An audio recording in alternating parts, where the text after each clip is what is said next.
إلا إياه مخلصين له الدين ولو كره الكافرون. لا إله إلا الله وحده صدق وعده ونصر عبده وأعز جنده وهزم الأحزاب وحده، لا شيء قبله ولا شيء بعده. إلهي ربح الصائمون وفاز القائمون ونجا المخلصون، ونحن عبيدك المذنبون، فارحمنا وأغثنا يا أرحم الراحمين. إلهنا إن كنت لا تقبل في هذا اليوم إلا من أخلص لك في صيامه وقيامه، فمن للمذنب المقصر الذي غرق في بحر ذنوبه وآثامه. إلهنا إن كنت لا ترحم في هذا اليوم إلا العاملين، فمن للمقصرين. إلهنا إن كنت لا تقبل في هذا اليوم إلا الطائعين، فمن للعاصين. الحمد لله الذي علم الذنوب فسترها على أهلها، ومحى السيئات ثم غفرها لهم، وأنزل الرحمات. له الحمد سبحانه ما تتابعت بالقلب النبضات، له الحمد سبحانه ما تعاقبت الخطوات. سبحانه سبحانه سبحانه. الطير سبحه والوحش مجده والبحر كبره والحوت ناجاه والنمل تحت الصخور الصم قدسه والنحل يهتف حمدا في خلاياه. الناس يعصونه جهرا ويسترهم، والعبد ينسى وربي ليس ينساه.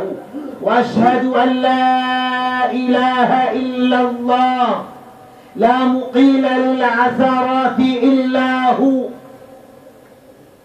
ولا غافر إلا هو، ولا سامع للأصوات إلا هو، ولا مجيب للدعوات إلا هو. وأشهد أن سيدنا وعظيمنا وقرة عيوننا محمد رسول الله صلى الله عليه وسلم قضى نحبه في الدعوة لشريعته، وأقام اعوجاج العباد بشريعته. سيدي أبا القاسم يا رسول الله، صلى عليك الله يا علم الهدى. ما هبت النسائم وما ناحت على الأيك الحمائم.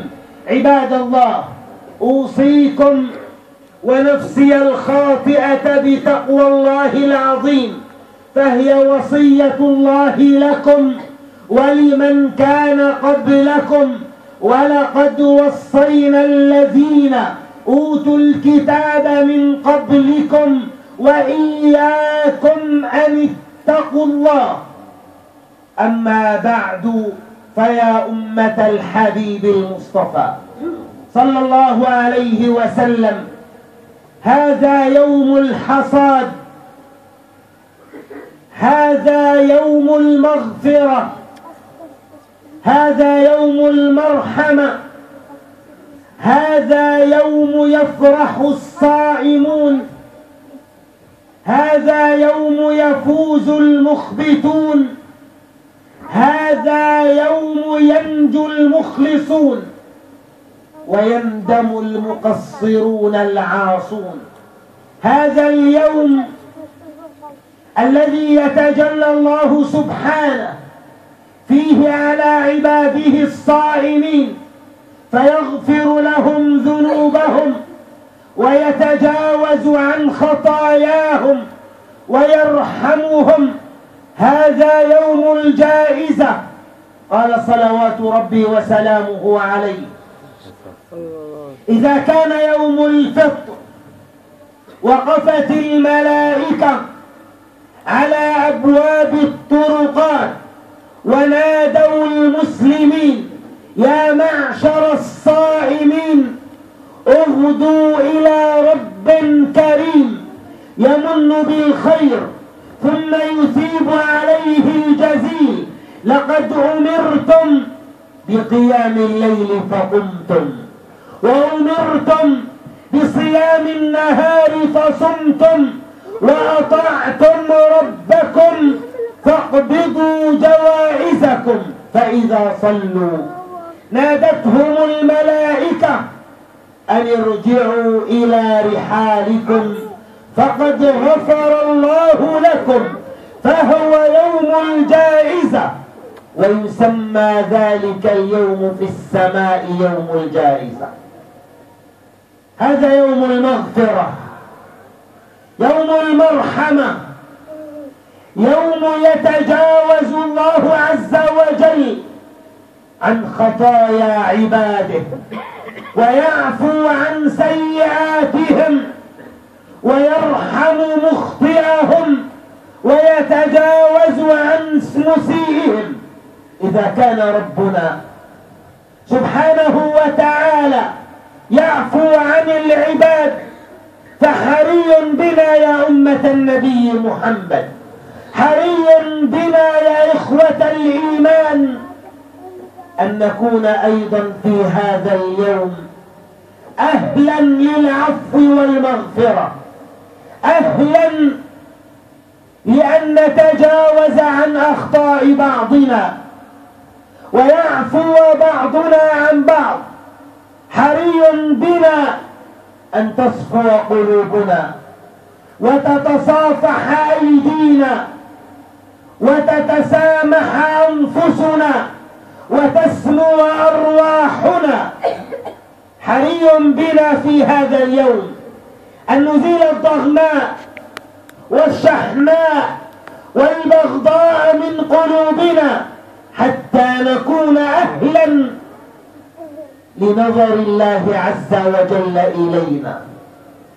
اسمعوا ماذا قال الحبيب المصطفى صلى الله عليه وسلم: تعرض أعمال أمتي على الله رب العالمين يوم الاثنين ويوم الخميس، فيغفر لكل عبد لا يشرك بالله شيئا إلا رجلا كانت بينه وبين أخيه شحناء، فيقال: انظروا هذين حتى يصطلحا. أوعينا هذا الحديث يا أمة الإسلام؟ صيامنا، قيامنا، تهجدنا، عبادتنا، إن كان في قلوبنا شحناء، إن كان في قلوبنا بغضاء، موقوفة حتى تصفو نفوسنا وحتى تتصافح أيدينا وحتى نتسامح ويعفو بعضنا عن بعض. أما فيما يخص صلة الأرحام، يكفي المؤمن قول الله تبارك وتعالى: فهل عسيتم إن توليتم أن تفسدوا في الأرض وتقطعوا أرحامكم، فأولئك الذين لعنهم الله فأصمهم وأعمى أبصارهم.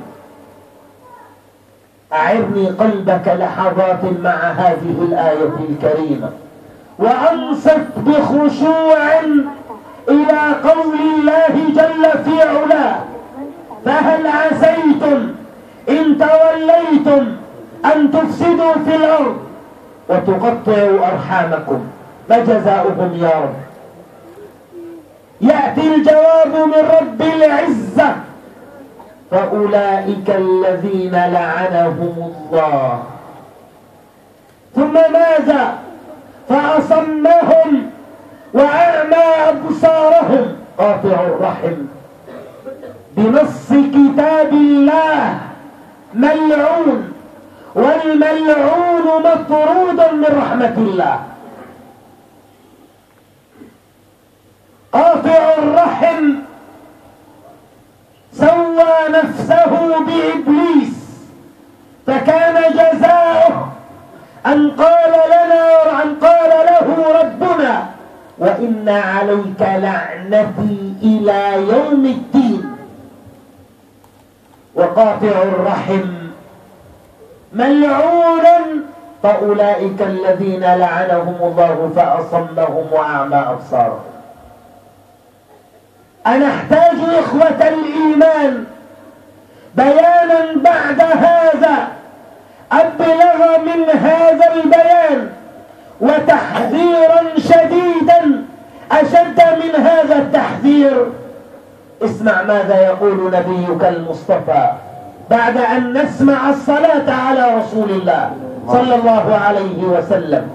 يقول الحبيب المصطفى: لا يدخل الجنة قاطع رحم. ماذا يا سيدي؟ لا يدخل الجنة قاطع رحم. يا سيدي يا أبا القاسم يا رسول الله، قاطع الرحم؟ نعم، لا يدخل الجنة قاطع رحم. سيدنا عبد الله بن مسعود كان إذا أراد أن يدعو قبل أن يبتدئ الدعاء يخاطب من يجلس معه قائلا: من كان قاطع رحم من كان قاطع رحم فليخرج من بيننا. يا ابن مسعود ماذا تقول؟ قال: نعم، من كان قاطع رحم ليخرج من بيننا. لماذا؟ قال ابن مسعود: لأن الرحمة لا تنزل على قوم فيهم قاطع رحم. وقال الحبيب المصطفى صلى الله عليه وسلم: من أحب أن يبسط له في رزقه وينسأ له في أثره فليصل رحمه. بعد أن سمعنا بيان الله وبيان رسول الله صلى الله عليه وسلم، ليضع كل واحد منا نفسه من أهل أي حديث يكون. وفي الختام إخوتي الكرام، في هذا اليوم الأغر الأبلج علينا أن لا ننسى أقواما حرموا البسمة